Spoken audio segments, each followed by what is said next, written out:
Good afternoon. The Secretary General will preview the Vilnius summit and then he will take your questions. Secretary General. Good afternoon. NATO heads of state and government will meet in Vilnius next week at the critical moment for our transatlantic security. Russia's war of aggression against Ukraine continues to rage on. For 500 days, Moscow has brought death and destruction to the heart of Europe, seeking to destroy Ukraine and divide NATO. Our summit will send a clear message. NATO stands united, and Russia's aggression will not pay. At the summit, we will make Ukraine even more stronger and set out a vision for its future. I expect Allied leaders will agree a package with 3 elements to bring Ukraine closer to NATO. First, we will agree a multi-year program of assistance to ensure full interoperability between the Ukrainian armed forces and NATO. Second, we will upgrade our political ties by establishing the NATO-Ukraine Council. And third, I expect Allied leaders will reaffirm that Ukraine will become a member of NATO and unite on how to bring Ukraine closer to its goal. Allies have already pledged 500 million euros for critical needs, including fuel, medical supplies, demining equipment and platoon bridges. We will also help build Ukraine's security and defense sector, including with military hospitals. And we will help Ukraine transition from Soviet era to NATO equipment and standards. President Zelensky will join us for the inaugural meeting of the new NATO-Ukraine Council. This will be a platform for crisis consultation and decision-making, where we all sit as equals to address shared security concerns. At the summit, we will take further major steps to strengthen our deterrence and defense, with 3 new regional defense plans to counter the 2 main threats to our alliance, Russia and terrorism. 1 plan for the North, the Atlantic and European Arctic. 1 for the center, covering the Baltic region and Central Europe. And a southern plan for the Mediterranean and Black Sea. To execute these plans, NATO is putting 300,000 troops on higher readiness, including substantial air and naval combat power.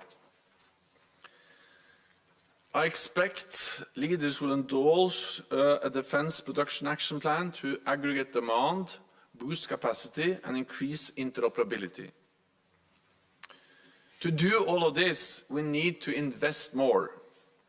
At the summit, allies will set a more ambitious defense investment pledge to invest a minimum of 2% of gross domestic product annually on defense.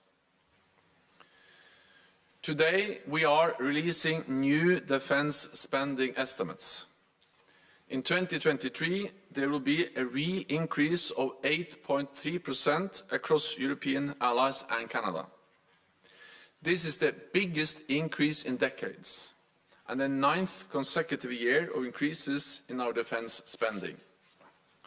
So European allies and Canada will have invested over 450 billion extra US dollars since we agreed our defense investment pledge in 2014. Then only 3 allies spent 2% of GDP on defense. This year, 11 allies reach or exceed the target. And we expect this number will rise substantially next year. At the summit, we will be joined by the leaders of Australia, New Zealand, Japan and South Korea. Because our security is not regional, it is global. So we are working more closely on issues such as cybersecurity, maritime security and new technologies. We will also welcome the European Union to Vilnius. Our partnership has reached unprecedented levels, and we are committed to doing even more together. This will be Finland's first summit as a NATO ally, and we look forward to Sweden joining as soon as possible. Yesterday, I hosted a constructive meeting of senior officials from Turkey, Sweden and Finland. And as the next step, I will meet with President Erdogan and Prime Minister Kristersson in Vilnius on Monday afternoon. For almost 75 years, NATO has been the strongest alliance in history. The decisions we will take at the Vilnius summit will ensure we continue to protect our people and our values. With that, I'm ready to take your questions. Okay, we'll start with Lithuanian TV here. Mindaugas Laukagalis from Lithuania National Radio and Television. Thank you for this opportunity. I have two questions. The first one is, Ukraine is calling 2008 Bucharest Declaration a historic mistake. How Vilnius Declaration will be different from that? Because in 2008, the leaders said that Ukraine will become a NATO member, and it seems that you're going to repeat this in 2023. So what's the difference? And the other question is, have you heard something from President Zelensky? Will he participate in the summit? Thank you. There are many differences. One important difference is, of course, that Ukraine has come much closer to NATO because NATO allies have worked closely with Ukraine for many years, especially since 2014. So this has ensured a much higher level of cooperation and interoperability between Ukraine and NATO. And we will also, I expect also that leaders, when they meet in Vilnius, they will also agree a package that will help to move Ukraine even closer to NATO, partly by establishing the NATO-Ukraine Council, which is a political platform where we can have crisis consultations and also actually make decisions together and deepen our political cooperation. The practical support, and not least the multi-year program, also has a clear political dimension, because by agreeing to stand by Ukraine and also help them for the longer term and to ensure full interoperability with NATO, we are helping Ukraine to come even closer to NATO and NATO membership. And then finally, I am confident that we'll find a united way also to address the specific issue on membership, but I will not go into the details of exact language now, because that is something we will announce when everything is in place by the summit. I look forward to welcoming President Zelensky at the summit and to have him taking part in the first or the inaugural meeting of the NATO-Ukraine Council. Okay, ZDF. Thank you very much. Florian Neuhan from ZDF German TV. Mr. Stoltenberg, first question would be, the US is actively considering, it says, to send cluster munitions to Ukraine, which are banned from more than 120 states. From a military point of view, do you think this is a good idea? Does Ukraine need such munitions? And from a political point of view, do you think it's wise to send weapons, munitions that are banned for good reasons? So NATO as an alliance do not have a position on the Convention on Cluster Ammunition because a number of allies have signed the convention, but a number of allies have not signed the convention. It is for individual allies to make decisions on the delivery of weapons and military supplies to Ukraine. So this will be for governments to decide, not for NATO as an alliance. We are faced with a brutal war, and we have to remember that this brutality is also reflected in the fact that we every day see casualties, and that cluster munitions is used by both sides, or cluster munitions are used by both sides. And Russia used cluster munitions in their brutal war aggression to invade another country, while Ukraine is using it to defend itself. The best way to end this brutal war is for President Putin and Russia to stop attacking another country. That's also the best way to stop all the suffering, the casualties, and the death we see caused by different types of weapons on the battlefield every day. NTV.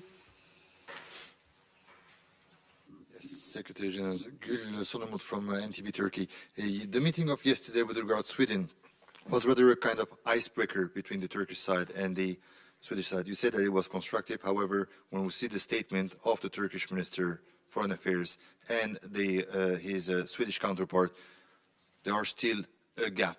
So how would you be able to bridge that gap until next Monday? And what kind of pressure, because you also call always on Turkey, but what kind of pressure you could do on Sweden so that they somehow try to face or at least release the concerns of Turkey? Thank you very much.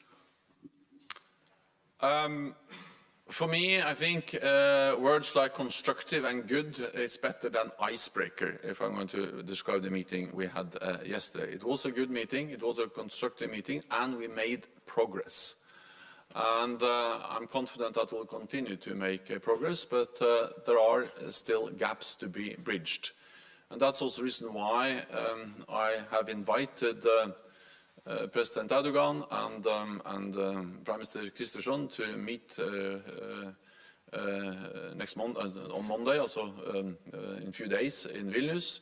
And we will meet there together, the three of us, with our experts, to sit down and look into the details, the concrete issues, and where we see differences between the Swedish position and the position of Turkey. And then that's the way to overcome differences when they exist, as they now do in the issue related to the final ratification of Swedish accession into NATO. My message is that Sweden has delivered at the same time on the commitments they made in Madrid in the joint memorandum. At the same time, I'm also very clear that Turkey has real security concerns, and that's the reason why we are sitting down and addressing them.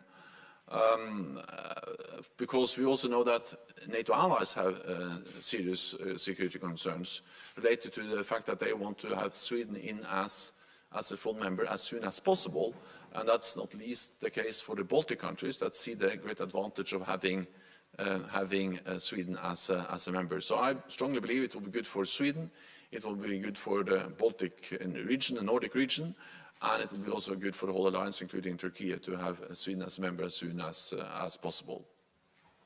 Interfax Ukraine. Yeah. Thank you, Anna. Irina Sommer, Ukrainian news agency Interfax Ukraine. I have follow-up question on Mindaugas regarding declaration. I do understand you can't comment on the language which will be in the declaration regarding membership, but can you tell us how far or how close alliance are regarding a wording in the declaration regarding possible membership for Ukraine, which also will be satisfactory for Kyiv? Thank you. So we are, as we always are ahead of a NATO summit, now consulting and working on the exact language. That's the way NATO makes decisions. We are 31 allies, and we also, of course, having close contacts with Ukraine. But the allies are now consulting on the exact language in the communique. I'm confident that we will find a united way forward, including on how to move Ukraine forward on its goal to become a member of the alliance.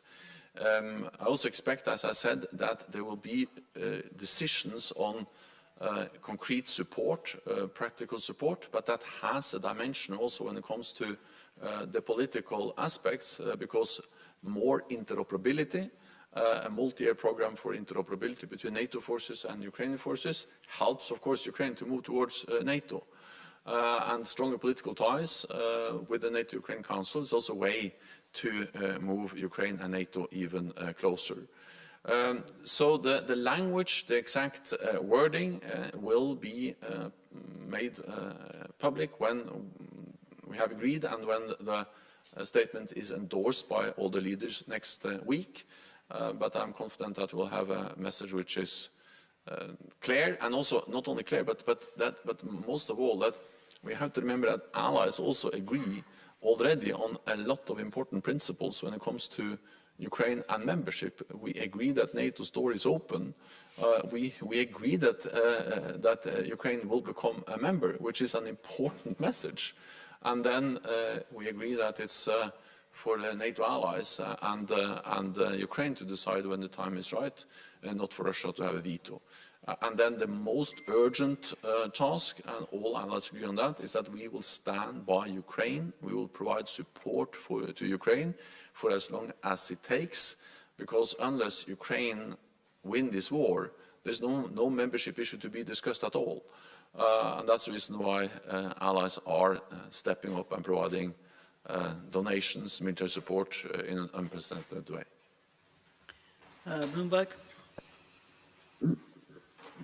Hi, Natalia Drozdiak from Bloomberg. Thank you for the question.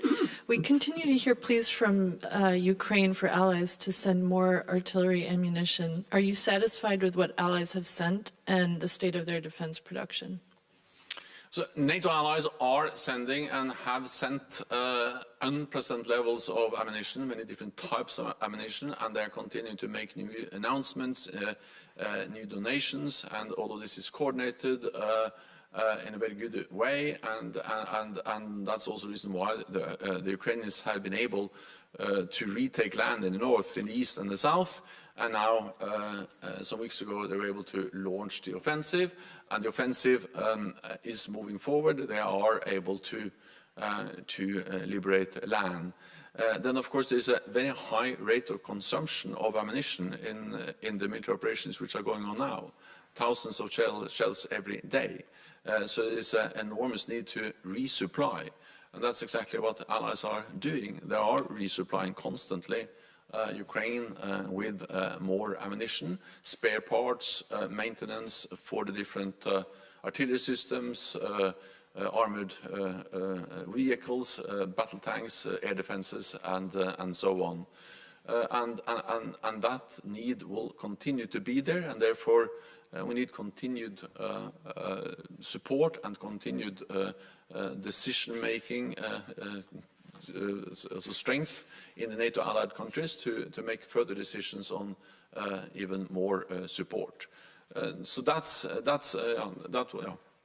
think that was your question about, no, sorry, production. Because on production, well, what we have seen is that since we started to address this issue of the need to increase our production capacity last fall, then things have started to move. So now more and more allies are actually signing contracts. The things that can actually increase production is, of course, contracts with industry. We engaged with industry at our latest defense ministerial meeting. We have also worked on a defense production action plan, which I expect allied leaders to agree on both how to aggregate demand, how to make sure that we are buying things together. Joint procurement is a way to get up the numbers and therefore reduce the cost, to utilize the economy of scale. We have done joint procurement in NATO for many, many years. We have the NATO Support and Procurement Agency, which is now actually facilitating several big projects also for battle-decisive ammunition. We have increased the guidelines for how much battle-decisive ammunition, which includes also, for instance, 155 ammunition, which is the most commonly used in the war in Ukraine or by the Ukrainians. We have increased the guidelines for how much of this type of ammunition allies should have, and we are also strengthening our work to standardize and to ensure that there's full interchangeability. So NATO is addressing these issues, the need to ramp up production in many different ways, using existing tools, using our mandate to set standards and guidelines, and the allies are now implementing and following up, and production is going up. Okay, Greek TV, there. Lady up there, thank you. Irina Zakadula with Greek Public TV and Athens News Agency. Secretary General, you have mentioned lots of times that the 2% on defense spending is the floor and not the ceiling. Are the allies closer to reach a more concrete agreement, a more concrete and obligatory agreement on this 2%, on this target? Thank you. The answer is yes. We have made good progress on also agreeing a new defense investment pledge, where we regard 2% of GDP for defense not as a ceiling, but a minimum, a floor. But as important as that we are making progress and close to having all the details in place for a new investment pledge, is the fact that actually allies have stepped up. So this commitment is not only demonstrated in words, but also in deeds. And the new defense investment figures we released today for defense investments in 2023 are encouraging. They are positive. Their biggest increase in decades, 8.3% increased defense spending across Europe and Canada. That is in real terms, adjusted for inflation. That is something we haven't seen across NATO for decades, and reflects that NATO allies are taking this extremely seriously, because to provide support to Ukraine, to sign long-term contracts for defense production with the defense industry, to replenish our own stocks, to invest in more high-end capabilities, there is a need for more money. And now the extra money is coming in with in total 450 billion since we made the defense investment pledge, and only this year 8.3% increase. So that reflects that this is something which is taken extremely seriously by allies. So of course, still we have a way to go, and therefore I expect further increase next year, and that also we expect this year 11 allies to meet the 2% guideline, which is significantly more than when we made the guidelines in 2014. That was a decade pledge that will then run out or end in 2024. So in next year we expect significantly, substantially more allies to meet the 2% target, and then to move on from there when you agree a new pledge at the summit in Vilnius. Frankfurt Allgemein. Thanks a lot. Thomas Guschka, Frankfurt Allgemeine Zeitung. Getting back to support to Ukraine, two questions, please. The first one on the comprehensive action plan. You said that allies have pledged 500 million euros. Is that for 1 year? And are allies ready to commit to 500 million on a multi-year basis? And the second question on bringing Ukraine closer to NATO, what would it mean in practical terms if the map requirement were dropped? Thank you.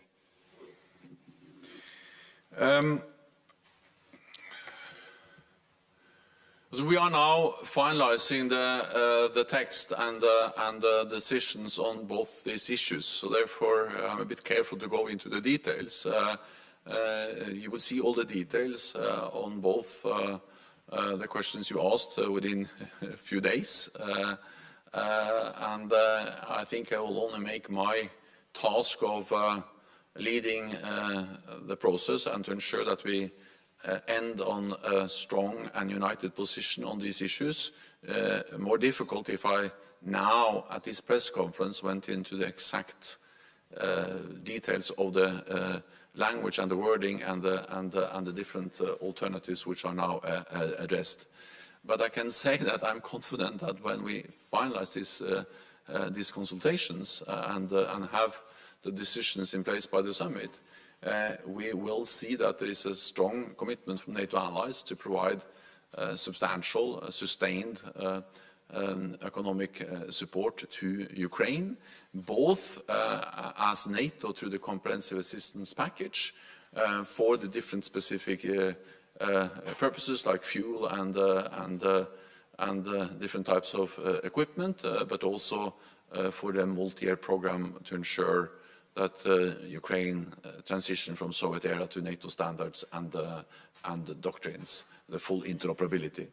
On the membership action plan, well, I will not go into the details, but the reality is that with all the different programs we have, and with the NATO-Ukraine Council, with the multi-year program for interoperability, we will move Ukraine closer to NATO, and that will help us to also move on the issue of sending a positive message also on the membership question.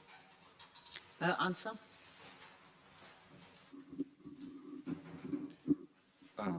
Thank you for the opportunity, Mattia Bagnoli, ANSA. Mr. Secretary General, we have been hearing lately worrying signals both from Russia and Ukraine on possible provocation at Zaporizhzhia nuclear plant.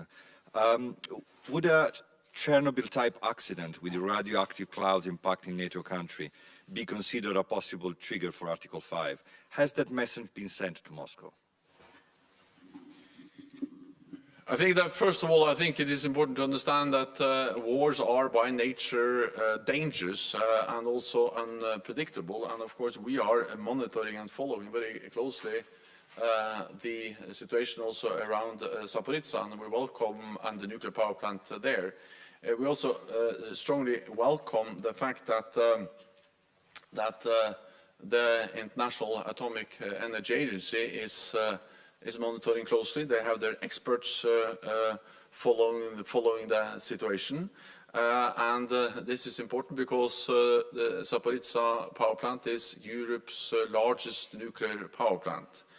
The International Atomic Energy Agency have a responsibility, they have a mandate, we support that when it comes to ensure that regulations and safety standards are fully upheld. That is, of course, a big challenge in a war zone, and therefore Russia has a particular responsibility. The best and the message from NATO and from the IAEA is that Russia should not launch any attacks from the power plant. They should not, of course, attack the power plant, and they should withdraw their forces. That will enable the experts to do their work in a better way. They have had access and have made some judgments and some assessments. They have said that they have seen no visible indication of mines or explosives at this stage, but have also asked for additional access to verify the safety of the plant. So we continue to call on Russia to withdraw from the facility and ensure the Ukrainian and international experts have full access. We continue to monitor, the International Atomic Energy Agency continue to monitor, and we call on Russia to withdraw its forces. Ukrainian News Agency. Dmitry Shkurko, National News Agency of Ukraine, thank you for the floor. I just want to adjust, will security guarantees for a future in agenda of in Vilnius summit? And if I may, about the future membership, both Ukraine and NATO members agreed that issue of membership could be considered after the war is over. Would not it be an incentive for Russia to continue this war endlessly? And don't you think that the best guarantee, security guarantee for Ukraine is to ensure the NATO membership? Thank you. Well, the most important thing now is to ensure that Ukraine prevails and that President Putin and Russia do not win this war. And therefore the most urgent task is the military support to Ukraine. Also knowing that the more land Ukraine is able to liberate, the stronger their hand will eventually be at the negotiating table to find a peaceful, enduring and just end to this war. When the war ends, then it is important, of course, that we have the frameworks in place to ensure that Russia, President Putin, not only rests its forces, retrain them, reallocate them, rearm them, and then re-attack at a later stage. That is actually a lasting and enduring peace. And to ensure that, we need frameworks in place to provide Ukraine with what they need to ensure that Russia is not going to attack again. And that's exactly what allies are discussing, partly as part of the discussion on the membership issue within NATO. And as I said, I'm confident that we'll find a united way forward as NATO allies on Ukraine's request for membership. We will also, I expect, make some concrete decisions on interoperability and all the things that will help Ukraine to move closer to NATO. Then it is also publicly known, and that has been announced by several allies, that there are bilateral and actually also some multilateral consultations with Ukraine on different types of security arrangements. And I welcome also those efforts. We have been briefed about them, and it will just complement and underpin the efforts of NATO as an alliance. The message is, of course, that we take our decisions as sovereign independent nations together with Ukraine. So it's not for Russia to make any decisions, to have any veto. And again, we help Ukraine to win this war by providing military support, and we'll continue to do that. Okay, Reuters.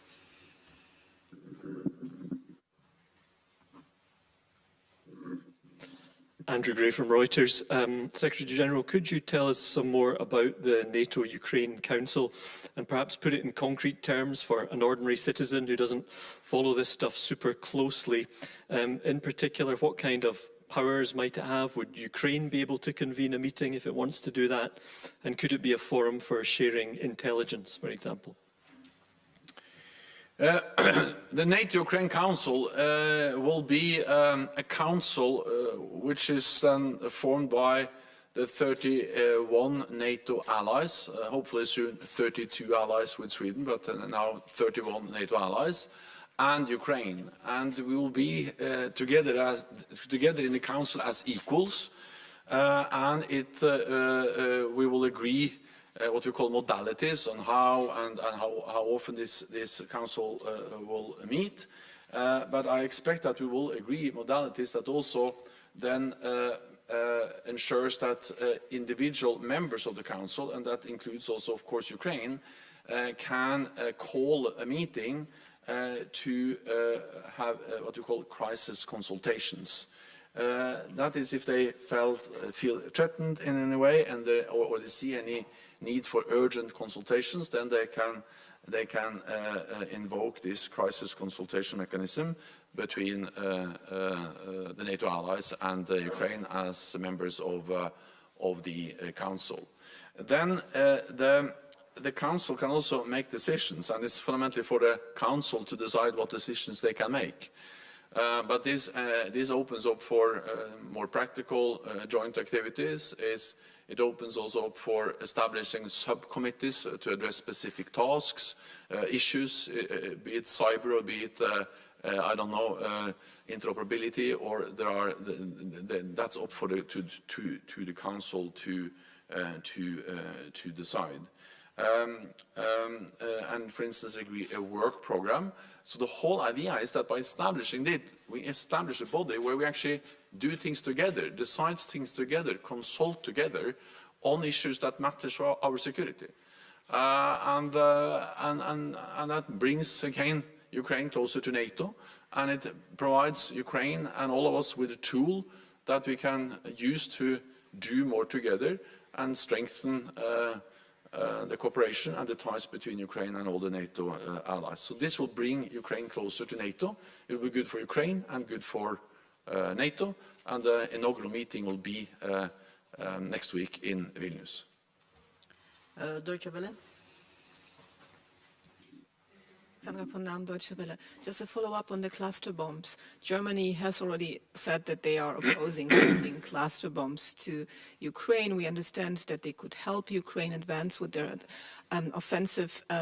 But if the US indeed decides to send them, is there not a risk that we could see first cracks in NATO's unity with regards to that topic? Thank you. Well, it is for individual allies to make decisions on what type of weapons. All allies agree that we should deliver weapons, ammunition to Ukraine, and allies are delivering an unprecedented level of military support to Ukraine. And of course, Germany and many other allies are delivering different types of ammunition, weapons to Ukraine. But when it comes to cluster ammunition, there is a difference between allies, because some allies have signed the convention on cluster munitions, and they don't have cluster munitions. So, of course, there is no cluster munitions to provide to Ukraine. Other allies have not signed the convention, and many of them, or at least some of them, have cluster munitions. So it is for these individual allies then to make those decisions.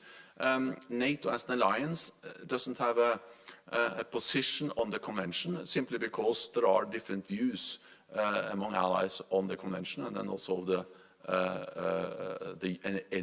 any possession of cluster munitions. Cluster munitions are already used in the war in Ukraine by both sides. The difference is that Russia is using cluster munition to attack, to invade Ukraine. Ukraine is using cluster munition to protect itself against an aggressor. And all allies, regardless of whether they have signed the Convention on Cluster Munition, agree that we should provide military support to Ukraine, as we do, also Germany. But exactly what type of weapons, what type of munition varies between allies, and will continue to vary between allies. Okay, I think we have one last question from Georgian TV. Over there, just above you. Georgian TV, Rostavitu Tamara and Subidze. Can we expect some kind of messages in Vilnius regarding aspirant countries for Georgia, for example? Thank you. Well, our message has been for a long time, and was reiterated at the previous summit, that we need to strengthen our partnership with partners that are vulnerable for Russian interference and pressure. At the summit, allies will reiterate our support to the territorial integrity and sovereignty of Georgia within its internationally recognized borders. Allies will also, I expect, reaffirm Georgia's right to decide its own future and foreign policy, free from outside intervention. Therefore, we call on Russia to withdraw its forces it has in Georgia, without any consent from the Georgian government, and to end its recognition and militarization of Abkhazia and South Ossetia. And I think also we have to recognize once again the importance that Georgia plays in also strengthening the partnership between NATO and Georgia, and the commitment to Euro-Atlantic security. So, we will address also other partners than Ukraine. Of course, Ukraine will be at the top of the agenda because there's a full-fledged war taking place in Ukraine. But we will also address the importance of strengthening our partnership with a country like Georgia. Thank you very much. Sorry? On the Council. Yeah. Okay, Irina, one last follow-up. Thank you so much, Ioana. Just follow up on NATO-Ukraine Council. In the past, Hungarian constantly were blocking NATO-Ukraine Commission. Do you think that Hungary again or other ally will have a right to block such meetings? And do you think it's really fair upgrade for Ukrainians to have a council while NATO-Russia Council still exists? So first of all, the fact that we establish the NATO-Ukraine Council demonstrates that all allies, also Ukraine, also Hungary is in favor of that, because that's the way we make decisions. Second, we have the modalities that will ensure that we can convene the meeting. And we will, of course, continue to, when we start to have meetings in the NATO-Ukraine Council, I'm absolutely confident we'll continue to have meetings also in the future. Thank you very much. This concludes this press conference.